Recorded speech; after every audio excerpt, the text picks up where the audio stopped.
conseils de pro. Des astuces pour votre électroménager, c'est ce que vous propose Eric de Cyberpièces Électroménager. Bonjour Eric. Bonjour Nadia. On va parler de nos sèche-linges.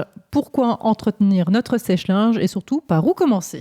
Et oui, parce qu'effectivement on est en automne maintenant, donc c'est la saison où on va recommencer à mettre en route les sèche-linges. Et il faut savoir par exemple que le sèche-linge est la première cause d'incendie domestique liée à des appareils électroménagers. Ça fait peur. En effet, souvent il prend feu à cause des peluches qui s'accumulent dans l'appareil et surtout lorsqu'on fait un mauvais entretien. Et donc on commence par où? Par le filtre, puisque c'est la seule barrière qui permet de récupérer toutes vos peluches. Il est donc essentiel de le vider après chaque utilisation, mais aussi de bien veiller à ce que les joints soient propres. Il faut également vérifier que le joint n'est ni abîmé ou déchiré, ce qui laisserait passer beaucoup de saleté à l'intérieur, et ces saletés vont aller se déposer tout de suite près du chauffage. Pour les appareils fonctionnant avec un séchage par condensation, il est important de rincer le condenseur au moins une fois par mois. Si jamais un filtre est présent devant le condenseur, pensez également à l'entretenir régulièrement. Pour les nouveaux sèche-linges à pompe à chaleur, il est important de nettoyer les filtres à l'arrière qui prennent énormément de saleté et de poussière. En fait, et surtout les poussières et les peluches qui font qu'un incendie peut avoir lieu avec le sèche-linge. Oui, c'est ça, effectivement, puisqu'elles peuvent s'accumuler près de la résistance et lorsqu'on va le remettre en route, ça va chauffer et brûler. On va aussi parler des pannes les plus fréquentes, Eric. Oui, et on va commencer donc par la durée de séchage qui augmente au fil du temps. Donc cela est souvent dû à des problèmes de détection du linge sec, ce qui va engendrer des temps de séchage plus longs et donc forcément plus coûteux. Pour déterminer que votre linge est sec, l'appareil possède des sondes. Avec le temps, le calcaire, mais aussi l'adoucissant et les restes de lessive se déposent partout. Il faut donc entretenir ces sondes simplement avec une éponge grattante afin de les remettre en parfait état.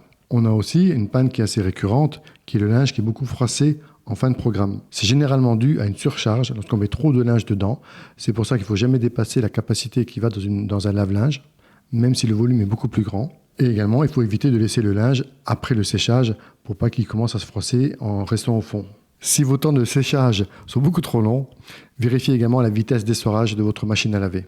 En effet, une machine qui essore à 800 tours, votre linge contiendra 2 fois plus d'eau que lorsqu'il est essoré à 1200 tours par exemple. Et donc forcément, on va travailler beaucoup plus longtemps pour faire évaporer cette eau. Et si des bruits se font entendre quand j'allume mon sèche-linge, c'est quoi? C'est grave? Ça peut le devenir en tout cas si on laisse en l'état effectivement. En tout cas, ça ne va certainement pas s'améliorer, c'est sûr. C'est souvent maintenant lié à des galets porteurs qu'on trouve sur les nouveaux sèche-linges depuis quelques années, qui sont à l'avant du sèche-linge et qui soutiennent le tambour. Il faut juste vérifier s'ils n'ont pas pris du jeu ou si la bande en caoutchouc qui les protège n'est pas simplement usée. Ce sont des réparations relativement simples à faire, mais ne pas attendre parce qu'on pourrait endommager beaucoup plus l'appareil. Alors Eric, j'ai une dernière question. Est-ce que je peux réutiliser l'eau de condensation de mon sèche-linge? Moi, je la mets dans mon fer à repasser. Est-ce que c'est une bonne idée? Je dirais que ce n'est pas forcément une bonne idée. C'est effectivement souvent des conseils qu'on entend pour économiser, etc. Mais il faut savoir que dans votre eau de sèche-linge, donc l'eau de condensation, on va retrouver des petites saletés, des petites peluches, mais surtout des produits lessiviels et des produits adoucissants qui étaient dans le linge au départ. Donc tous ces produits, vous allez les retrouver dans l'eau que vous allez utiliser pour le faire, voire pour alimenter les plantes parfois. Et ça, c'est jamais très très bon. Bon voilà, je vais éviter de faire ça. Merci beaucoup Eric pour tous ces conseils. On retrouve ces astuces sur notre site radiomélodie.com.